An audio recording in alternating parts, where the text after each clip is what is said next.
Well, thank you very much. And it's great to be here today at the U.S. Saudi Investment Forum. Great group of people. The biggest, you got the biggest in the room. But some of the most talented, maybe most importantly, the word talent, successful and innovative business leaders anywhere on the planet. Whether you have come from near or far, we're delighted to have you invest right here in the hottest country anywhere in the world. Every leader is saying the United States, we're the hottest country in the world. We're going to keep it that way too. But this has been, according to those that seem to say it, and I will say it, I would never say a thing like that because I want to be very modest. I always want to be modest as I can. They say this has been the best 9 months that any president has ever had. I'd say that's pretty good, right? But we've had a great 9 months. Now we have to do it more than a few more times. We just have to keep it going. We'll keep it going. I want to thank my friend, a great gentleman, Crown Prince Mohammed of Saudi Arabia, for his bold leadership and deep commitment to the ties between our two countries. Thank you. Thank you. Great gentleman. Yesterday we had a phenomenal visit at the White House celebrating the 80-year bond between the United States and Saudi Arabia. We ended with an unbelievable show last night in a room that was far too small, but the next time you're here, you'll have a much bigger room. It's going to be much bigger. I made more enemies last night by not, we had 119 people. That was a record for the room. So they've wanted for 150 years. They've been clamoring for a ballroom at the White House, and we're giving them one. We're giving them one plus, and it'll be something. But you'll be here. You'll be among the first, if not the first, if you'd like. You know, we'll work it out. But you had a lot of people that wanted to be there. They really would have witnessed something that was really incredible. The entertainment last night was incredible, including our great opera singer, but including the military. The talent and the military musically is also incredible. So it was great to be with you last night. I think it was something to behold. We officially designated the kingdom yesterday as the major non-NATO ally. That's a big deal. That's actually a very big deal.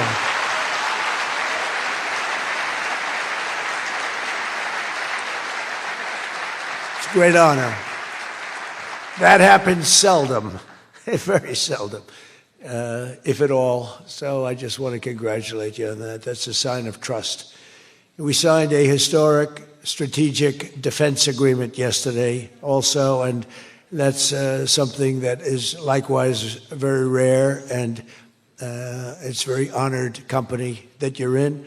And we're going to be selling Saudi Arabia some of the greatest military equipment ever built. We build the best military equipment in the world by far. That's why we do the most business, including nearly 300 American-made tanks is what you're buying, among many other things, the airplanes, and we're working on getting that approved very quickly. It's already approved, but don't worry.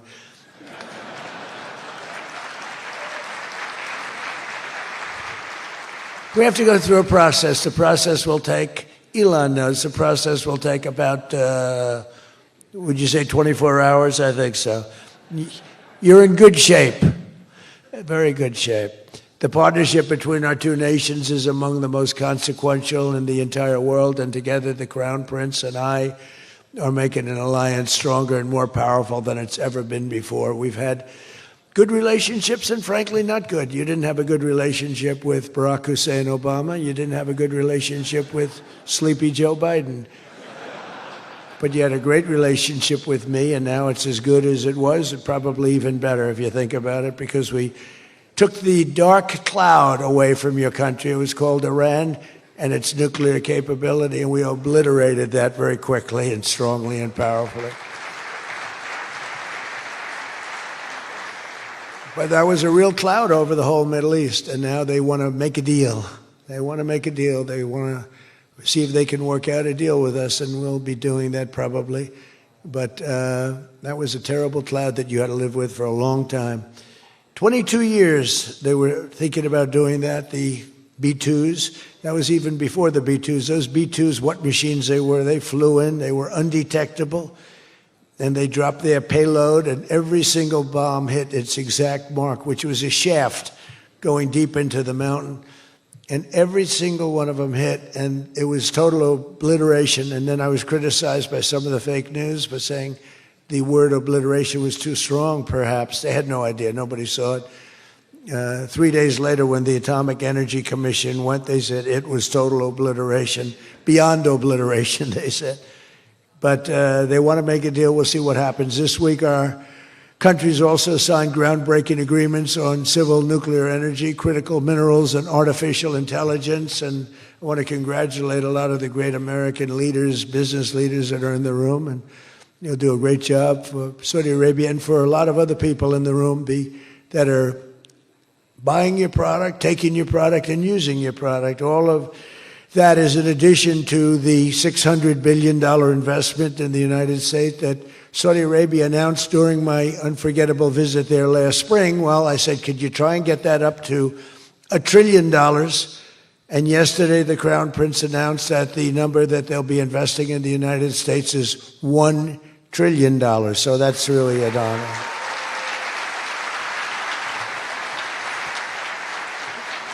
And we just took a picture backstage with some of the great business leaders and some of the great people, friends of mine from your country, and beautiful picture. And while we were taking the picture, I said, could you make it 1.5 trillion? So he's got something to think about. I don't know. We'll get something. I think we'll get something, Scott, right? But many of you in the room are playing a key role in making these projects happen, and we're told that $270 billion in agreements and sales are being signed between dozens of companies, and that's just happening today, $270 billion. That's big stuff. So on behalf of the thousands of American workers who I care about most, I want to thank you for bringing all those jobs and all those great opportunities to America and bringing great wealth to America. We've become a very wealthy country. We have a couple of little things. We're waiting for a decision. We hope that's going to be good, but if it's not, we always find ways, we find ways, but we've done things that nobody thought were possible, and we're taking in trillions and trillions of dollars. Tariffs have been, frankly, the best thing that's ever happened to our country. They've always been used against us, and we never had people that were smart enough to use them in the opposite direction. But now you do, and we have taken in trillions of dollars, and it's been absolutely amazing. We're going to be doing a dividend to the people, low and middle income, moderate income people, of at least $2,000. In addition to that, we'll be paying down debt very substantially. It's the kind of money we're taking in. And really, countries that took advantage of us are no longer taking advantage of us. Some of our friends treated us far worse than our enemies on trade anyway, and we've got that all straightened out. And everybody's happy. They respect us again. It's like one of those things. I think they like us better, and they actually respect us, and it works out much better for us, too. But I especially want to thank our numerous Saudi friends here today, including the ambassador to the United States, a friend of mine, Princess Rima. Thank you very much. Great job. Great representative you have. You sent a good representative. And many distinguished ministers and members of the cabinet, governor of the Public Investment Fund. Where's Yasser? Yasser's here someplace. Sometimes I see him dressed both ways. I don't know. It's cooler that way. I'd dress that way if I could. Yasser's terrific. He's a terrific man, actually. So thank you very much, Yasser. And Secretary Scott Bessent, who's been fantastic. Where's Scott? We're thinking about him for the Fed, but he wants no part of it. He likes being Secretary of the Treasury. I think we'll leave him. So let's cross your name off, right? Officially, right? Remember, you said that. I love the Fed job. To me, it's the easiest job in the world. You play golf for 28, 29 days, then you go and make a little speech, tell everybody, in the case of the current guy, the wrong information because he has no clue. But if you have good instincts, it's all based on instincts. I see they want to hire 3,000 economists, 3,000, to report to the Fed chairman. What are they going to do? Take all this information? 3,000 economists. That's why they're spending $4 billion on renovating a building that should have cost $25 million to do. They should have spent $25 million. They're building a basement into the Potomac River. I could have told them that's very tough to do and it doesn't work and it's very expensive. But they're up to $4 billion headed by this clown. But we have 3,000, think of it. They want to hire 3,000 economists. So they took a poll and they interviewed 71 people. And of the 71 people, 2 people got it right. 2 people. One was a great economist whose name I won't tell you because I don't like him personally, but he is good. And the other one that got it the most right was a man named President Donald J. Trump. Do you believe it? Everyone else was wrong. And I didn't have an economist. Well, I had Scott. But we got it right, didn't we? Huh? We got everything right. Doug Burgum, where's Doug? Will you please drill a little bit faster? Between him and I'll tell you, you and Chris was great on television, and he's setting records. They're setting records, but I'll never be satisfied. Drill, we got elected. Drill we must, I called it. Drill, baby, drill. Con Edison, a great utility from New York many years ago, they used to have it said, drill we must and dig we must. So when they were digging in a road, they'd have a sign, dig we must. Well, now we're putting those utilities to shame because I'm allowing all of those AI plants that are being built to build their own electric generating force, and they're building them like nobody's ever seen, and they're coming up with ideas and new contraptions like nobody's ever seen. And this way they can't blame me for not producing electric. I said, you produce it yourself. And actually they didn't believe I was saying that because nobody ever thought of a thing like that. They're building a massive plant. They were going to hook it up to a 200-year-old grid. And that wasn't going to work because there's no way of doing that. No way we could have done that. And I had the idea. This was my idea, approved by a couple of people. I said, why wouldn't that happen? They're building a plant for $50 billion. If you build a shopping center for $50 million, it's okay. It's not a bad shopping center. $500 million, you're talking about top of the line. $50 billion. So when it was first explained, they're spending $50 billion. I said, no, you mean 50 million. No, sir, we mean 50 billion. And then I saw some of them that were the size of Manhattan. I said, they did mean 50 billion. And I said, well, what you're going to do is with that, how would you like to build your own electric generating plant? And they looked at me like I was crazy because something like that, they really didn't understand it. The smart guys, they didn't understand it. They said to me at the next meeting, sir, the biggest problem we have will be electricity. I said, you don't understand. I told you last week, you're going to build your own. I'm giving you approval to build your own plant, and you will be approved within a period of 2 to 3 weeks. It used to take 20 years prior to termination. In other words, you would wait 20 years and you wouldn't make it. You'd be voted down 5 to 4. I said, we're getting you approved in a 2-week, 3-week period. In fact, Lee Zeldin, one of the superstars of this administration, I said, Lee, if it's oil and gas, get them approved in 2 weeks. If it's nuclear, add another week. Because some are going nuclear, and they're doing, be careful. They better be careful, but they are going to be careful. They're the greatest people in the world. So now they come back and they actually believed it, and now they're being approved rapidly, and we have things being built, the likes of which nobody's ever seen. We're leading China by a lot in AI, and we're also bringing auto plants in from Canada and from Mexico. They took them, and they're all coming back. They're all coming back because of tariffs. If we didn't have tariffs, I mean, they like the fact that we won the election by a landslide on November 5th. That helped. But they're all coming back, and they're coming back from Germany and Japan. Toyota just announced, as you know, $10 billion worth of new plants. They just announced it last week I went to various countries, and Japan was one of them. And Toyota's coming in with a $10 billion investment in 4 or 5 plants. Now, we're going to be more advanced than we were. So we led the car industry like 100% 50 years ago. We led the chip industry 30, 40 years ago. We had 100%. Then people came in and started taking it. And I don't blame them, Taiwan, et cetera. They took 100% because we had no president that protected our industry. If we would have said, it's wonderful that you're going to Taiwan, we think it's great, but when you sell your product back into this country, there will be a 250% tariff. Nobody would have left. Nobody would have left. And Intel would have been a giant.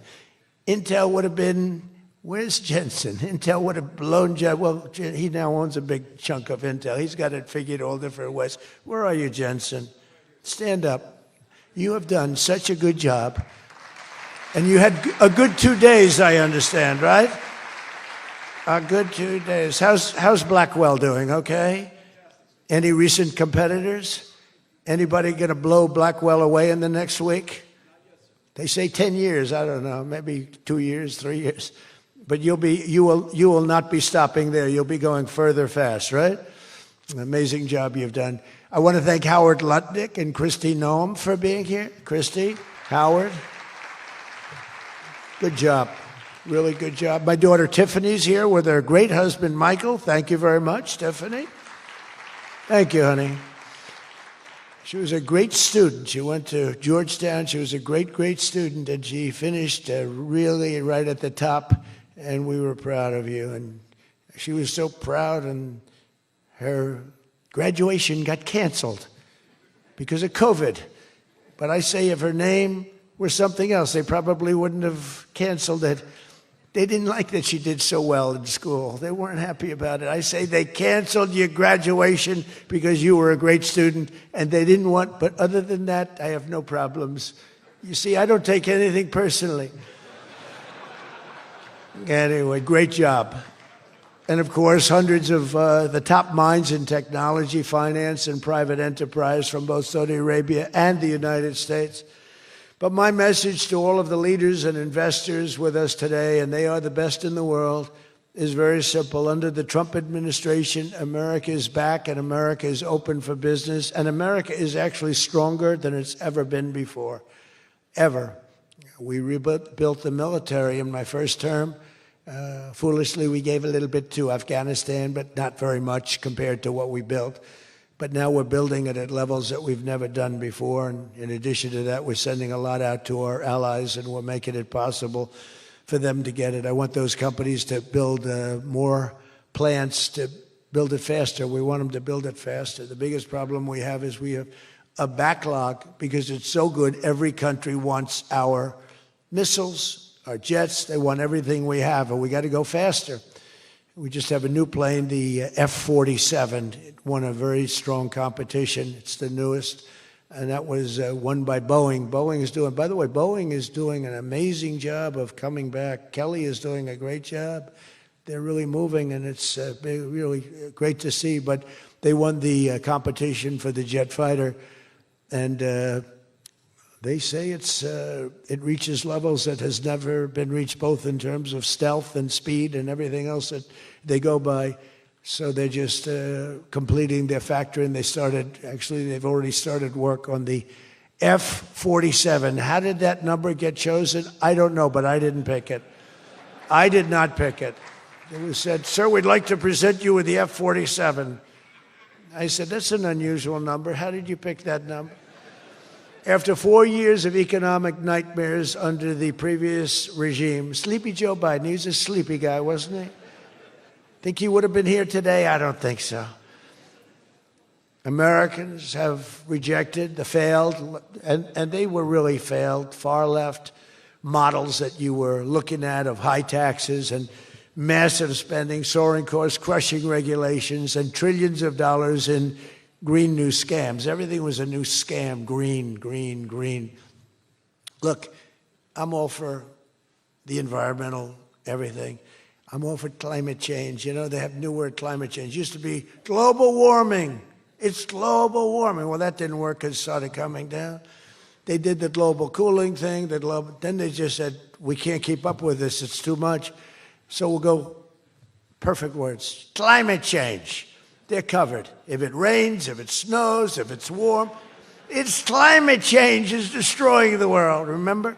The world was supposed to have been gone 2 years ago. They gave us 12 years, Howard, to live, right? 12 years. But that was 14 years ago. The world was going to burn up, but it got actually much cooler.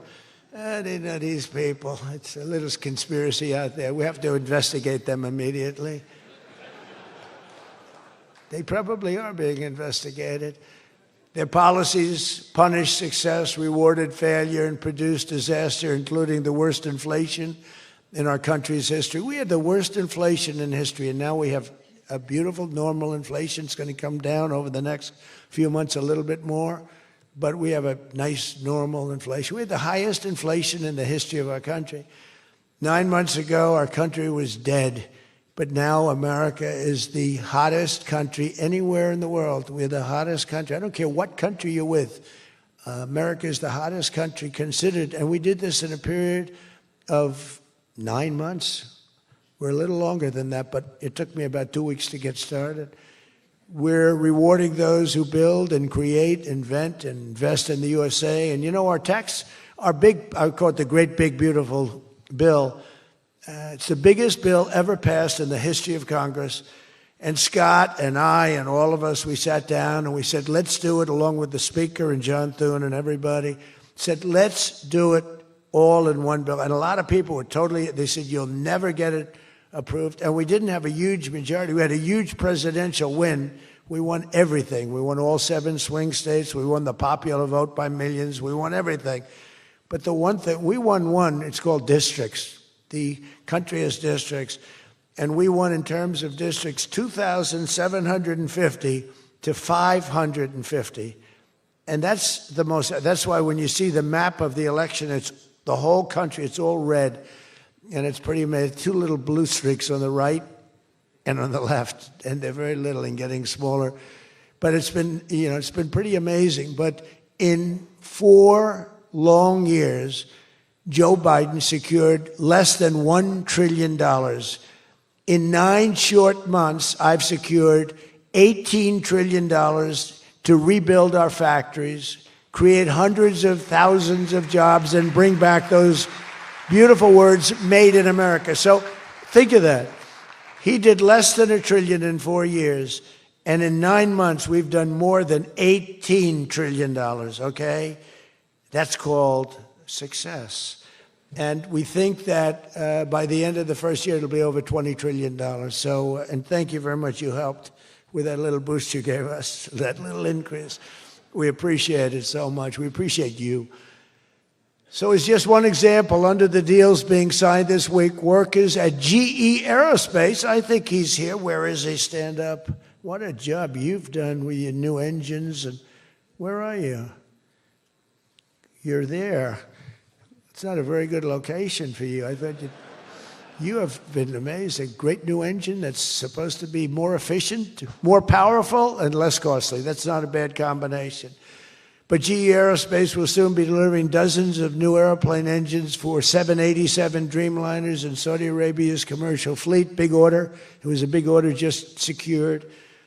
Every new job and every new factory created by these announcements builds up our middle class and really strengthens the industrial backbone of America. And, you know, I view it differently. I used to view it as it's great, great, great. The stock goes up. I view everything as jobs now because I don't care. I care about jobs. And we have more jobs. It was just announced. We have more jobs right now than we've ever had in the history of our country. Those are big numbers. You know, it's like crazy. It's just a great stat. More jobs today than we've ever had in the history of our country. And we're going to be producing a lot more are coming. In my first term, we built the greatest economy in the history of the world, and now we're do it again. But this is really bigger and better and stronger. The first term, we had what was considered the best economy that any president has ever had. That's nice. And we got hit with COVID, remember? And we did a great job with COVID, but that was a horrible thing for the whole world. The whole world suffered. Your country suffered. Everybody suffered. And despite that, we had the greatest economy. And before that, forget it. We blew it off the charts. I'll never forget, I met with pollsters the day before I got the news about COVID, but I met with 2 pollsters because we were starting to think about the next election. They said, sir, if George Washington and Abraham Lincoln came back from the dead and they aligned and they went for the president, vice president as a combination, you'd be beating them by 25 points. And then the next day I was told that something strange is happening. There's a lot of death being reported in a certain country. I won't tell you which one because that country is well represented here, but you know which one. And thousands and thousands of people are dying. And I said, that's strange. What would that be? And it turned out to be a disaster for the world. There's, like nothing has been seen like that since 1917. I always thought that when I heard, pandemic or anything you want to call it, but I always thought that was like an ancient phenomena, that could never happen in modern times, but it did. But we did a great job with all of the things that we did with the vaccines, with the so many of the drugs that we came up with, making you better. Regeneron, as an example. Regeneron was fantastic. I give them great credit for what they did. But we did great, and then we started doing the gowns and the masks and the goggles and the ventilators. We were sending ventilators all over the world. We became the king of ventilators. But what a period of time that was for all of us. But despite that, we had the greatest economy in the history of we had the greatest economy in the history of the world. And I'll tell you, it was an amazing time. But this looks like it's going to be blowing it away, because when these plants, which are being built now, and many are going to be started very shortly, many, but when they open, we're going to see numbers the likes of which nobody's ever seen before. And, in some cases, you're building extremely complex plants. You're building plants to make computers and to make telephones, to make a lot of different things, missiles. But you're building plants that make things that are very very detailed, and you have to have great knowledge.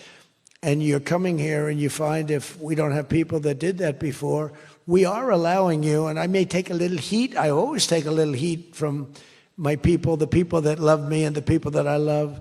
They happen to be toward the right of center, toward the right. Sometimes they're way right. But if you have to bring people to get those plants opened, we want you to do that, and we want those people to teach our people how to make computer chips and how to make other things. You can't come in, and I'm explaining, you can't come in, open up a massive computer chip factory for billions and billions of dollars like is being done in Arizona, and think you're going to hire people off an unemployment line to run it. They're going to have to bring thousands of people with them, and I'm going to welcome those people. I love my conservative friends. I love MAGA, but this is MAGA. And those people are going to teach our people how to make computer chips, and in a short period of time, our people are going to be doing great, and those people can go home where they probably always want to be. When people are born someplace, they tend to want to go, and we have the greatest country in the world, but they want to go. But they're going to do. We had one case in Georgia where a battery factory, batteries are very dangerous to make. They're complex, much more complex than people understand. And they spent $1 billion to build a factory, and they were told to get out. And I said, stop it. Don't be stupid. And we worked it out. And now they're teaching our people how to do it. But they're going to have to spend, Jensen, I don't think you can open up a big plant with your friend from Taiwan where we're going to have 40 or 50% of the computer chip business I don't think you can do that with people that don't even know what a chip looks like. Do you agree with that? So somehow, the people that are against us are really, really smart. They're unbelievable patriots, but they just don't understand. Our people have to be taught. This is something they've never done. And we're not going to be successful if we don't allow people that invest billions of dollars in plant and equipment to bring a lot of their people from their country to get that plant open, operating, and working. I'm sorry. So my poll numbers just went down, but with smart people, they've gone way up. They've gone way up. And I mean that. So for those of you that are doing the plants, you're going to have all the help you need, and you're going to do a great job. And you're going to teach our people how to do it, and our people are going to be just as good as your people ever were in not such a long period of time. Since the election, the stock market has set, and this is a little more than 9 months, 46 all-time record highs. And the growth is now amazing, and it's lifting up the Americans and American economy like nobody's ever seen before. It's the biggest. There's never been a period of time like this.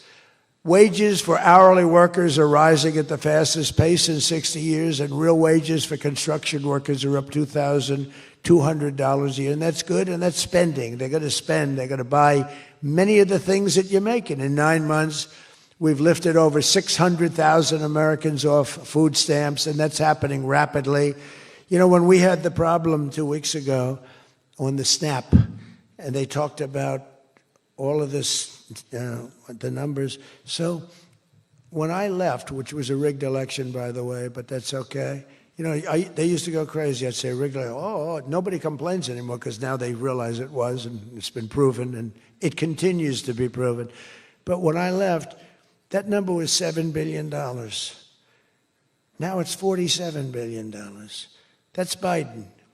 So if you think about it, if Kamala, who's the same basic thing, grossly incompetent, he was incompetent. They're all incompetent because their policies are incompetent. Open borders, men playing in women's sports, transgender for everybody. I mean, they got the worst policy. I don't talk about it too much because if I talk about it, they might change.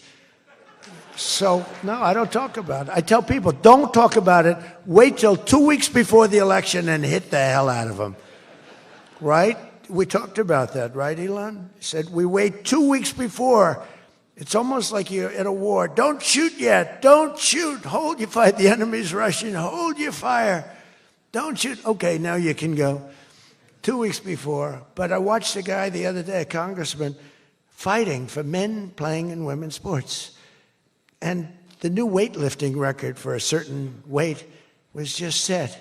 The man was 119 pounds higher than a woman champion who was a phenomenal champion. Beat her by 119, and he was an average lifter prior to transitioning. A lot of the Saudis that are sitting here saying, what the hell is he talking about transition? They don't do a lot of transitioning. They're sitting here, the Saudis are saying, what is he talking about? They're saying, what do you mean women are playing against men? No, that doesn't happen, does it? Yeah, it does. These people are crazy.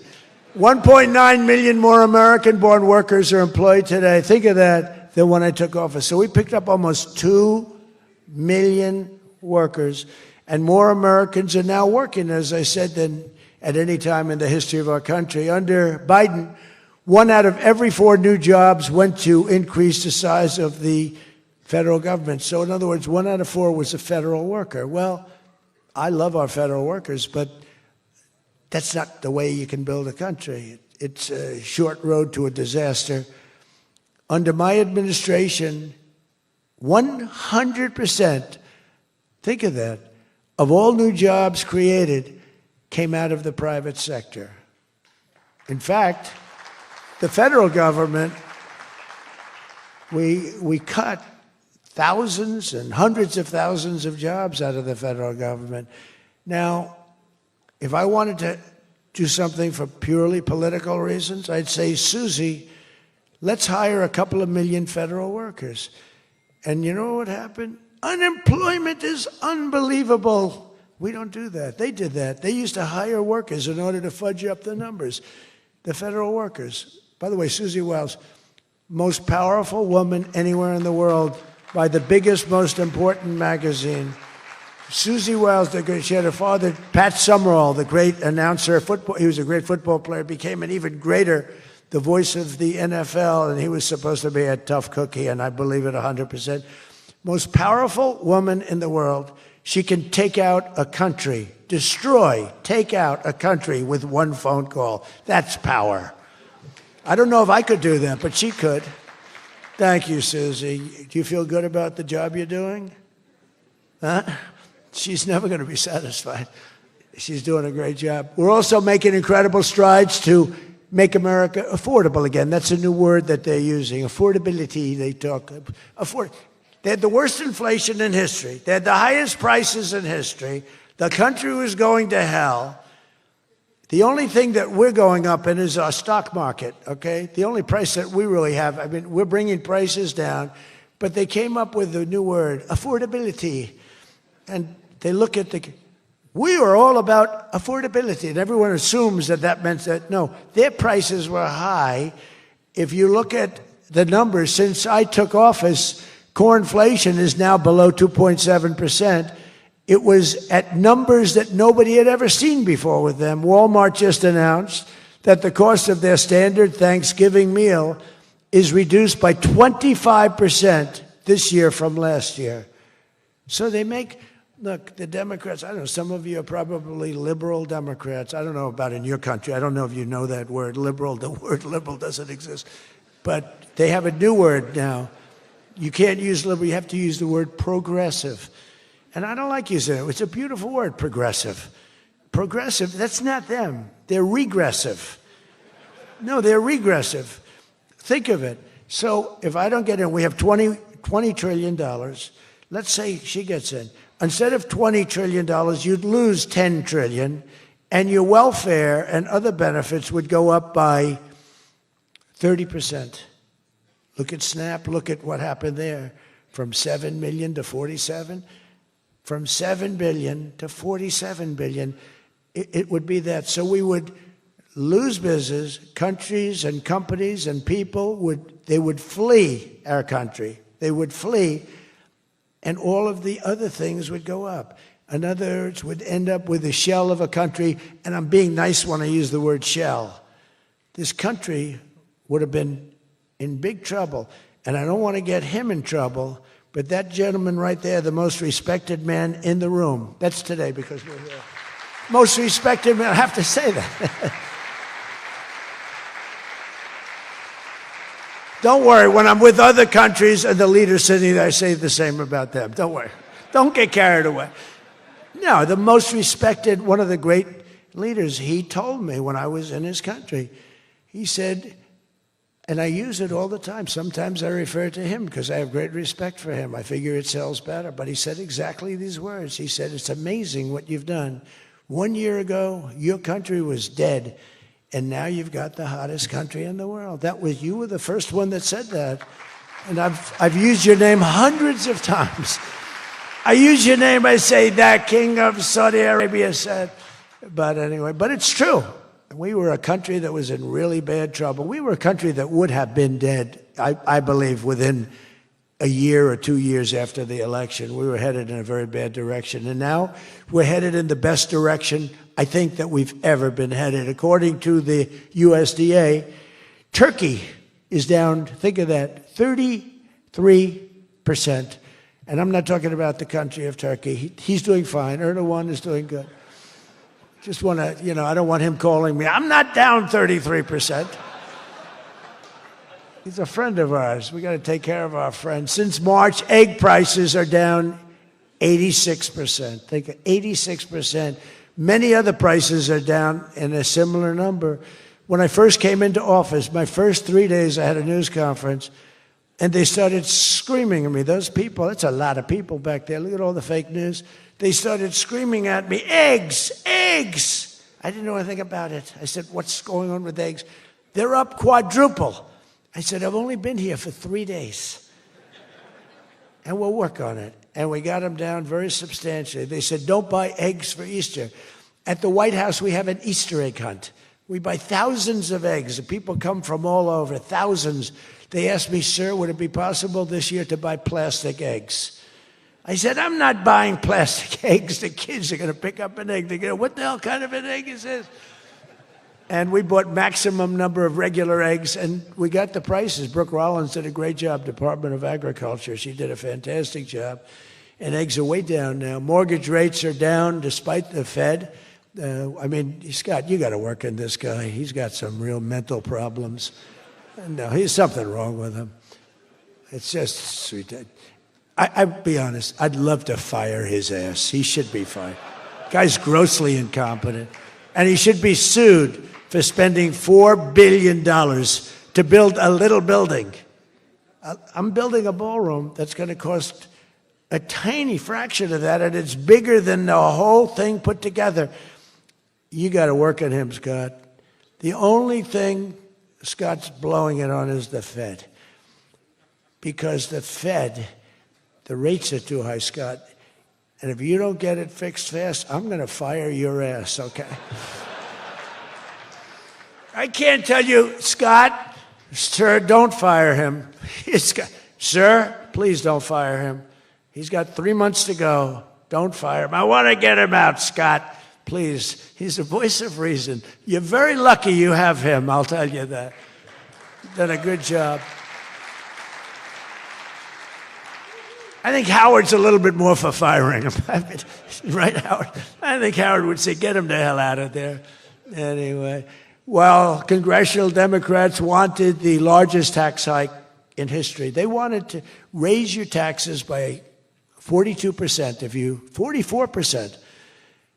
I proudly gave you the largest tax cuts in American history. Don't forget, the great big beautiful bill doesn't kick in until January 1st. So all these numbers that you're reading about, all these great numbers, that's without the tax cuts. The tax cuts take effect on January 1st, and that's no tax on tips, no tax on overtime, and no tax on Social Security for our great seniors. Even people that go buy a car, they've never had this. You know, middle-income people don't know what the word deduction is. They don't know. This room, they live on deductions. Me too. How much of a deduction do I get? We all live on it. Middle-income people, they don't know about that. They don't really have deductions. We're giving them a deduction on the interest if they buy a nice Tesla car and they borrow the money. You're so lucky I'm with you, Elon. I'll tell you, has he ever thanked me properly? Although I do let him buy other than electric cars, but these are minor details. You know, we had a mandate, which even Elon thought was ridiculous, that everybody has to have an electric car by 2030. And once, fortunately, he said, that's a ridiculous thing. So I keep quoting, but I'm giving them a deduction. Now, Elon would like to have it differently. A deduction only if you buy a Tesla, right? But we'll let it be for everybody. But think of it. You get a deduction on the loan, on your interest payment. I think that's going to be an unbelievable boon to car sales. I think it's one of the biggest things, and we'll see, but I think it's going to be. And the biggest thing I've done for business and jobs is deductibility, where all of that money that you're spending, 100%, think of it, expensing for all new equipment purchase, factory construction, including structure. Every single thing you're allowed to deduct, expensing 1 year. And that's what made our first tax bill, in my opinion, more than anything else, bringing your money back in. We have that, we have everything. Trillions of dollars, hundreds of billions, but trillions of dollars. Apple alone, Tim Cook brought in hundreds of billions of dollars. You couldn't do it under the old tax code. You'd have to pay so much tax, and just the bureaucracy of it. We made it very simple. We charged a fair rate, and we took in billions. Well, we have that. But the expensing, to me, was the thing that made it so successful. And the other thing is all of those tax cuts that we got, that was the largest tax cut in history. On top of adding to those cuts, we extended the original tax cuts. If we didn't extend, you would have had about a 58% tax increase from that point, and we were able to get that extended. So I want to thank the Speaker of the House, and I want to thank John Thune. And a lot of people thought that bill, because we put everything into that one, we took 4 years' worth of things, and we put them into the great, big, beautiful bill. And we got it passed. It was close, like about a quarter of a vote. It was on fumes. We thought for a couple of moments we were not going to be able to get it. Then we would have had to have it in 9 or 12 or 14 different bills. And I don't think we would have gotten many of them approved. We would have gotten some easily approved, but some we would have gotten no votes on. By putting it all together, we got everything. And it was a great job, and I think someday it's going to be appreciated. But among other things, it's the biggest tax cut in history for people and for businesses. So just enjoy it and think of me every once in a while when you're hiring new people and making a lot of money. You just think about us. But I'm cutting a record number of job-killing regulations. That's the other thing. And I've already slashed more than $1 trillion worth of regulations this year. My last term, I gave the largest regulation cut in history, and now we're doing it again. In fact, for every new regulation, they're mandated to cut 10. And so far, it's for every new regulation, they've cut 30. So they have the idea. And very importantly, we stopped Joe Biden's radical crusade to kill oil and natural gas. Somehow, I don't think Saudi Arabia would like me too much if we could decide to kill oil and natural gas. There's nothing like it. It works. Windmills don't work. Other things, I don't want to get into it too much, but they don't work. What does work is natural gas, oil, nuclear, and other things. But the windmills are a disaster. I am the biggest negative person on windmills. They ruin your locations. They ruin. When I look at some of these countrysides that are littered with windmills, and every time it goes around, you lose money. The country loses money. It's a disaster. And I just hope that some of these countries that are losing their ass, we have countries that are going bankrupt because they're putting windmills all over the place. You're supposed to make money with energy, not lose money. And we talk about oil, and we talk even clean, beautiful coal. I said, you're not allowed to mention the word coal unless you precede it by saying clean, beautiful. So I have my people in the office, they're talking about coal, right?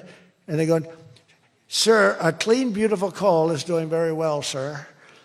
And then 2 minutes later, clean, beautiful coal. Then he mentions the third time, sir, coal. No, it's clean and beautiful.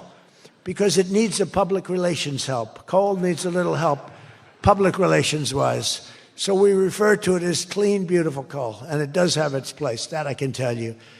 But we're streamlining permitting for all new energy projects, all new mining projects, and what used to take 28 days is now down to very little.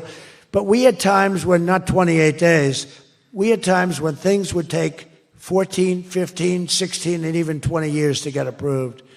We have a maximum day, 28 days. That's the maximum it'll take. It'll never take more.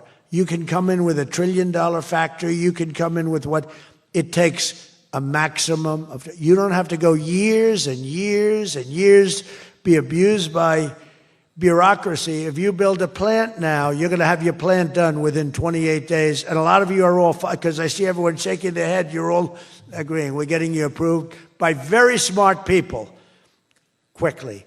You know, when you used to walk in with plans done by the best engineers in the world, thousands of pages, and drop them on some guy who's been there for 28 years approving environmental impact statements, and he's looking at pages that he's never seen, and he's supposed to approve it. He has no idea what the hell is in those pages. So we know what we're doing. We're going to get maximum is 28 days. That's why we have so much under construction, and people can't believe it. They can't believe it. And again, remember what I said, most important thing, you're building your own electric plant. You're really becoming a utility in addition to doing what you're doing. But you're building all of the excess, all of that energy, all of that electricity is being built. And your excess electricity, you can sell back to the federal grid. So we even make it there. Under the deals being signed this week, the world's two leading energy superpowers, America and Saudi Arabia, are partnering on energy like we've never partnered before. American Saudi companies represented here today are joining on liquefied natural gas, infrastructure, constructions, and making both of our energy sections, our sectors are becoming so strong. Just a quick story. In Louisiana, when I first time I got there were two massive LNG plants. One was under review for 14 years and was being rejected. The other one was for 18 years. The people in Louisiana, Doug, you know exactly what I'm talking about. And one was $20 billion, one was $24 billion, like the biggest things, like 3 Empire State Buildings lying on its side. It was massive. And I said, whatever happened with those plans? Well, sir, they're under review. How long has it been? 14 years and 17 years. And they had given up. Massive investments were being made by other countries and the richest people. They couldn't get them approved. I got myself involved. Right, Doug? The first one, I got approved in one day. The second one, I got a little cocky. I took my time. It took me 1 week. And they're both operating today, and they're tremendously successful. I got one. Think of it. After 14 years, I was in office. I got involved. I got it done in 1 day. And it's been a tremendous success and made a lot of money for our country and for a lot of other people. And the other one took 1 week to get done. That one was under review, I think, for 14 or 15 years, both of them. So I'm very proud of that, actually. I also proudly ended the ridiculous Biden-era restrictions on artificial intelligence, and we will work closely with friends and partners like those in this room to build the largest, most powerful, most innovative AI ecosystem in the world, and we are going to work it so that you'll have a one approval process, not have to go through 50 states in the United States. You know, you can't go through 50 states. You have to get one approval. 50 states is a disaster because you have one woke state and you have to do all woke. You'll be back into the woke business. We don't have woke anymore in this country. It's virtually illegal. But you'll have a couple of wokesters, and we don't want to do that. We want to get the AI done, and I'm working with David. David's done a fantastic job. If he's here, I think he is. He is. Thank you. David's done a fantastic job. But we want one approval, one, and hopefully you have the right guy in the federal government. Hopefully you have the right president, but you have one approval, one approving body, not 50, not, hundreds of people all over the country looking at what you're doing. And basically you're forced to take the worst and the most onerous, right, Jensen? Are you happy with that, Jensen? Thank you. If Jensen's happy, I'm happy. But what's very important, we have to do that. And we have a couple of very good, very well-meaning senators that think every state should have a right to approve. We're not going to do that because that will not allow you to do what we have to do. And we'll get that straightened out. Together, the United States and Saudi Arabia are unleashing really the most incredible new prosperity together. And we're also making history and forging peace. And I've settled 8 raging conflicts, 8 wars. I've settled 8 wars. I have one to go. You know what that one is. I thought that was going to be my easy one because I have a good relationship with President Putin, but I'm a little disappointed in President Putin right now. He knows that. I thought that was going to be the easy one. I settled one war, 36 years. I got it done in 1 day. I had another one, 32 years, millions of people killed. Even Congo and the Rwanda, they had 10 million people killed. It was out of control. I got that settled. I have a man's father who happens to be in this room doing a great job, right? Got that settled. I settled 8 wars. And I'll tell you, His Majesty would like me to do something very powerful having to do with Sudan. It was not on my my charts to be involved in that. I thought it was just something that was crazy and out of control. But I just see how important that is to you and to a lot of your friends in the room. Sudan, and we're going to start working in Sudan. I didn't think that that was one that was going to be so easy to do, but we're going to start working. Mohammed said, yeah, thank you. Thank you to you. No, it wasn't on my charts because I'm good at settling disputes, and I've always been. I've done very well with that over the years, even before this. But I was talking about the different wars, and look, India, Pakistan, they were going to go at it, nuclear weapons. I said, that's okay, you can go at it, but I'm putting a 350% tariff on each country, no more trade with the United States. No, you can't do that. I said, I'm going to do it. Come back to me, and I'll take it down, but I'm not going to have you guys shooting nuclear weapons at each other, killing millions of people, and having the nuclear dust floating over Los Angeles. I'm not going to do it. They said, we don't like that. I said, I don't care if you like it or not. So I was all set. I told Scott, 350% tariff. to settle that war. If you don't, we'll make a nice trade deal. They were in the midst of a deal. Now, no other president would have done that. Another guy would have, like Joe Biden, doesn't even know what countries we're talking about. He wouldn't have any idea. There'd be no tariffs, no nothing. Just the whole world would go to hell. But no, I used tariffs to settle all these wars. Not all of them. 5 of the 8 were settled because of the economy, because of trade, because of tariffs. So I did this. But, and then, I'll tell you what, the Prime Minister of Pakistan called me. Thank you very much. He actually said, I saved millions, and he said it in front of Susie. He said, President Trump saved millions and millions of lives. He doesn't even know that, but he saved millions of lives, and he talks about it.